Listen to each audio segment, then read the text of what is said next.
दोस्तों JKSSB के सभी एस्पिरेंट्स को डेडिकेट करने जा रहे हैं हम ये वीडियो। और आज की इस वीडियो में अहम मौज़ूआत पे बात करेंगे और बहुत ही ज़्यादा ये इम्पोर्टेंट वीडियो होने जा रही है आप सब के लिए। इसमें पर्टिकुलरली हम बात करने जा रहे हैं उन सभी कैंडिडेट्स को रूबरू होने जा रहे हैं जो कैंडिडेट्स अब JKSSB आने वाले एग्जाम्स में अपीयर होने जा रहे हैं। तो मैं आपसे रिक्वेस्ट करूंगा कि आप वीडियो को 2x पे 1.5x पे जो है वो देख सकते हैं, क्योंकि ऑफ कोर्स आपका टाइम बहुत ज़्यादा प्रीशियस है और मैं नहीं चाहूँगा कि आपका ज़्यादा टाइम वेस्ट हो। इसलिए जो मीनिंगफुल चीज़ें वो आपके साथ डिस्कस करेंगे। तो जल्दी आपको एक चीज़ बता दूं कि वीडियो में आगे बढ़ने से पहले मैं चाहूँगा कि पहली बार अगर आप चैनल पे आए हैं तो चैनल को सब्सक्राइब कर दीजिए। चैनल को सब्सक्राइब करने के साथ साथ वीडियो की डिस्क्रिप्शन में आपको हमारे रेस्पेक्टिव सोशल मीडियाज़ के लिंक्स मिल जाएंगे, आप हमें फॉलो कर सकते हैं और टेलीग्राम चैनल का लिंक आपको मिल जाएगा। टेलीग्राम चैनल भी आप ज्वाइन कीजिए। यहाँ पे आपको बहुत सारा स्टडी मटेरियल मिलता है, जो भी हम लेक्चर अपलोड करते हैं अपने चैनल पे तो वो आपको हमारे इस टेलीग्राम चैनल पे मिल जाएगा। जैसे मैंने आपको यहाँ पे एक जो है वो इंडियन ज्योग्राफी पे एक 2 सेशंस लिए थे और उसमें मैंने MCQS वही MCQS डिस्कस किए थे जो हाईली रिपीटेड हैं, यानी कि जो पिछले प्रीवियस ईयर में काफ़ी ज़्यादा बार पूछे जा चुके हैं, वही MCQS मैंने आपके साथ यहाँ पे डिस्कस किए हैं। तो आप ये ज़रूर वॉच करें, आप ये ज़रूर देखें, क्योंकि आपको MCQS के साथ मतलब फॉर एग्जाम्पल एक क्वेश्चन जो है वो the greater Himalayas is otherwise called, तो हिमालयाज का मतलब अदर नाम क्या है। अब फॉर एग्जांपल इसका आंसर है हिमाद्री, लेटस से। अब इसका आंसर तो ये है, लेकिन ये जो तीन माउंटेन्स के बारे में हमें यहाँ पे बताया गया है, दैट मीन्स ये इम्पॉर्टेंट हैं और हमारे एग्जाम पॉइंट ऑफ व्यू से भी काफ़ी ज़्यादा इंपॉर्टेंट हो सकते हैं। इसलिए मैंने उस पिछले सेशन में क्या किया है दोस्तों, हर एक ऑप्शन को एक्सप्लेन किया है एलिमिनेट करके, और क्वेश्चन के बारे में भी जो है वो कॉन्सेप्ट भी मैं आपको साथ साथ में देता हूँ हर एक। बाकी आप देखोगे कोई भी यूट्यूबर कोई भी उठा के देख लो आप, वो अगर MCQ सीरीज़ ला रहा है, क्वेश्चन पढ़ रहा है तो सीधा आंसर बता रहा है तो आगे बढ़ते जाओ। हमारा ऐसा मुद्दा नहीं है। हमारा मुद्दा क्या है कि हम आपको टॉपिक पहले क्लियर करवा देते हैं, कॉन्सेप्ट क्लियर कराते हैं कि क्या है, कॉन्सेप्ट के बारे में थोड़ी सी नॉलेज दे दी जाती है, और उसके बाद दोस्तों हम आपको आपके जो रेस्पेक्टिव ऑप्शंस होते हैं उनके बारे में नॉलेज देते हैं। ठीक है, तो ये आप ज़रूर वॉच करें, इसको भी ज़रूर भी ज़रा भी मिस आउट ना करें। तो चलिए अपनी वीडियो में आगे बढ़ते हैं और बात करते हैं। देखिए दोस्तों, जहाँ तक बात है आपके आने वाले एग्ज़ाम्स की, जैसे मैं बात करूँगा स्पेसिफ़िकली, अभी सबसे पहले हमारा JEE सिविल का होने वाला है 2 दिन के बाद। और मैं बात करूँ सबसे बड़ा एग्ज़ाम JKPSI की, या इसी तरह से JKSSB के बाकी एग्ज़ाम्स हैं, जैसे कि आपका हमारा आ गया VLW है, पंचायत सेक्रेटरी, या आप कहें इसे फाइनेंस अकाउंट असिस्टेंट है। तो इस तरह के बहुत सारे एग्ज़ाम्स होने वाले हैं। ठीक है, तो अब मसला क्या है। देखिए, मसला सबसे पहली चीज़ तो मैं आपको बता देता हूँ, जो भी एग्ज़ाम में अपीयर होने जा रहे हैं सबसे पहले उनसे मुखातिब होऊंगा मैं।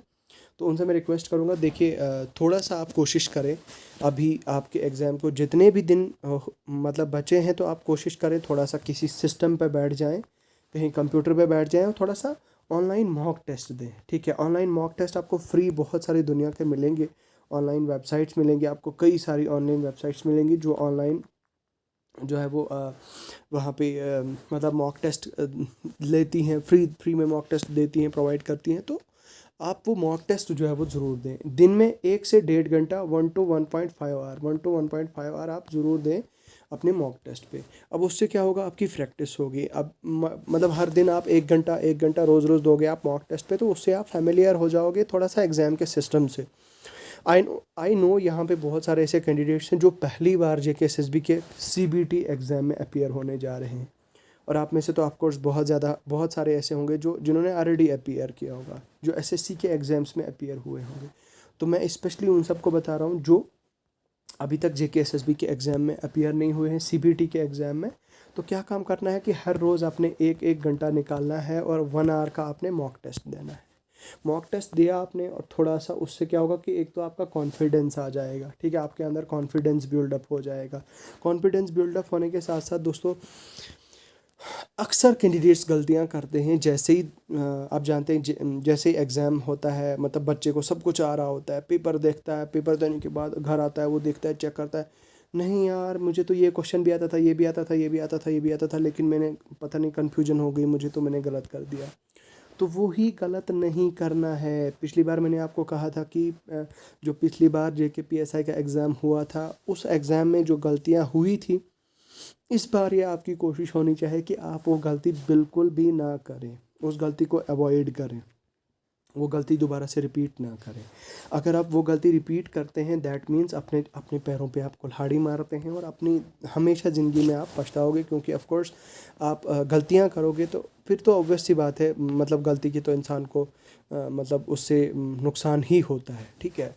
तो मैं बताना चाहूँगा आपको कि ऐसा कीजिए कि आप रोज़ मॉक टेस्ट दें और कोशिश करें मतलब फुल अटेम्प्ट करने की, पूरा टाइम देने की और टाइम नोट करने की। टाइम नोट करें रोज़ डेली कि मेरा टाइम कितना जा रहा है, ठीक है।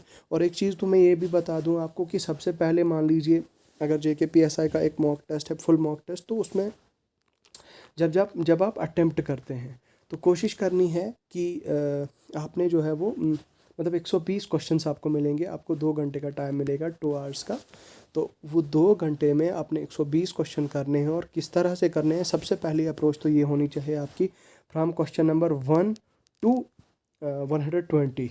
आपने सबसे पहले फर्स्ट रीडिंग में आपने जो क्वेश्चन आपके दिमाग पे आ गया, मतलब जो आपको पता है कि भाई आता है कि हाँ भाई ये है, तो सीधा टिक कर लो, चढ़ते जाओ, चलते जाओ, चलते जाओ। जो क्वेश्चन आया तो टिक कर देंगे, जो नहीं आया मत छोड़ो, मत सोचो, ज़्यादा टाइम मत लगाओ क्वेश्चन पे, ठीक है। जो क्वेश्चन पढ़ा उसका आंसर पता है तो टिक कर देंगे, बढ़ते गए आगे। इस तरह से एक जो है वो एक मतलब एक बारी में आपने क्या काम किया कि आपने सभी क्वेश्चंस टिक किए जो आपको टिप्स पे थे, जो आपने इजीली कर लिए।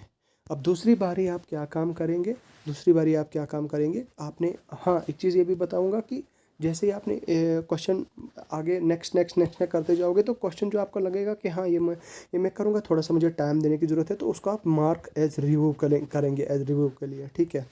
फिर आगे बढ़ते गए, जैसे ये आपने 120 क्वेश्चन मतलब के में से जितने भी आते थे आपने वो कर लिए।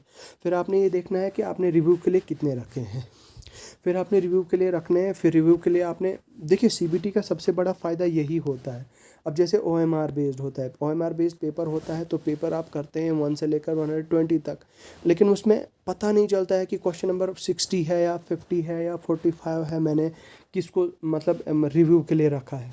लेकिन आपकी CBT में एक एडवांटेज ये होती है कि मान लीजिए आपने 120 कर लिए और उसमें से आपने 30 से 40 क्वेश्चन 30 to 40 क्वेश्चन रिव्यू के लिए रखे, तो आपको उन रिव्यू क्वेश्चन पे मार्क मिलेगा। मतलब इस तरह के एक मतलब डॉट्स जैसे मिलेंगे, एक मार्क जैसा मिलेगा, स्टार जैसा उनके ऊपर, तो आप डायरेक्टली उन पे क्लिक करके जो है वो क्वेश्चन अपीयर कर सकते हो। वो एक बड़ा एडवांटेज है मेरे हिसाब से CBT के एग्ज़ाम्स का, ठीक है। तो एक तो चीज़ ये आ गई दोस्तों। अच्छा, अब क्या काम करना है आपने, जैसे मैंने आपको कहा कि रिव्यू करना है अपने पेपर को, अपने जो पेपर है, जो रिव्यू क्वेश्चन रखे हैं आपने रिव्यू के लिए, वो आपने देखे। जब आपने वो रिव्यू वाले भी देखे तो आपको पता है कि भाई अब आपने 90+ क्वेश्चन अटेम्प्ट किए हैं, ठीक है। 90+ अटेम्प्ट क्वेश्चन किए हैं आउट ऑफ 20। तो फिर ज़्यादा दिमाग लगाने की ज़रूरत नहीं है, ज़्यादा क्वेश्चंस करने की ज़रूरत नहीं है, क्योंकि इस बार जो है वो आपका CBT मूड होगा। और CBT से ये होगा कि वहाँ पे ओवरऑल देखा जाएगा कि आपने कितना अच्छा किया है, मतलब कितने क्वेश्चंस ठीक हैं आपके। तो उस हिसाब से जो है वो आपको JKSSB मतलब नॉर्मलाइजेशन के थ्रू 20 से 15 नंबर, 15-20 नंबर तो एक्स्ट्रा भी दे सकती है, 10 नंबर एक्स्ट्रा भी दे सकती है। डिपेंड करता है नॉर्मलाइजेशन पे, और डिपेंड करता है आपकी जो शिफ्ट है वो शिफ्ट टफ आई है या फिर आपकी इजी आई है, ठीक है। तो अब आपने क्या काम करना है कि आपने ऐसा किया कि आप सारे क्वेश्चंस किए आपने, रिव्यू वाले भी सारे किए। अगर आपको लगा कि 90+ आपने किया है तो फिर उसके बाद ज़्यादा दिमाग दौड़ाने की ज़रूरत नहीं। अगर आपको लगता है कोई टफ़ क्वेश्चन है निकल सकता है तो करो उसको, अदरवाइज़ मत करो, जस्ट लीव इट असाइड, ठीक है। ज़्यादा फिर करने की ज़रूरत नहीं है। I hope this point is clear to you. एक चीज़ तो ये है। उसके अलावा एक और चीज़ जो मैं आपको बता देना चाहता हूँ दोस्तों, वो ये कि एग्ज़ाम जब तक ना एग्जामिनर बताए तब तक आपने पेपर सबमिट नहीं करना है, ठीक है। और जब आप क्वेश्चन पेपर करोगे दिमाग अपना बिल्कुल शांत रखना है, ठीक है। दिमाग अपने शांत रखना है और शांत पूरा कूल माइंड होके, पूरा अपना कूल माइंड होके अपना पेपर देना है।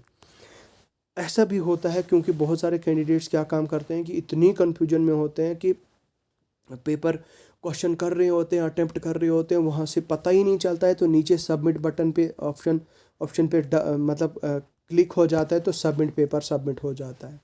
ठीक है, तो उस पर जो है वो क्या काम करना है कि वो गलती जो है वो ज़रा भी नहीं करनी है उसके बारे में, मतलब वो ब्लंडर सोचना भी नहीं है। ठीक है, तो वो जो है वो आपके लिए प्रॉब्लमेटिक हो सकता है। ठीक है, तो यही है दोस्तों। इसके अलावा दोस्तों और जो चीज़ें आपको ध्यान में रखनी है वो ये कि अ, उसके बाद आके मतलब पूरा कूल माइंड, ओवरऑल जो पेपर है आपका, ओवरऑल पेपर में आपने अपना पूरा माइंड माइंड सेटअप रखना है, कूल माइंड रखना है। ज़्यादा मतलब ज़्यादा किसी के साथ डिस्कशंस नहीं करनी है, तो ये चीज़ें जो है वो करनी है ताकि आप ज़्यादा फ्रस्ट्रेट ना हो। उसके अलावा दोस्तों जो कट ऑफ का सिस्टम है, कट ऑफ का क्या रहेगा, क्राइटेरिया किस तरह का कट ऑफ होगा, उसके लिए तो हम क्लियरली नहीं बता सकते हैं, बिल्कुल भी नहीं बता सकते। वो इसलिए क्योंकि नॉर्मलाइजेशन है भाई, ओएमआर नहीं है। ओएमआर का पता था भाई, बता देते थे, सारे एग्जाम एनालिसिस करते थे कि भाई 85 प्लस ओपन मेरिट का कट ऑफ होगा, 90 प्लस ओपन मेरिट का कट ऑफ होगा, 100 प्लस ओपन मेरिट का कट ऑफ होगा। ये सारे अलग अलग यूट्यूबर्स जो है वो इस तरह से बताते थे, लेकिन इस बार वो क्राइटेरिया बिल्कुल भी नहीं है।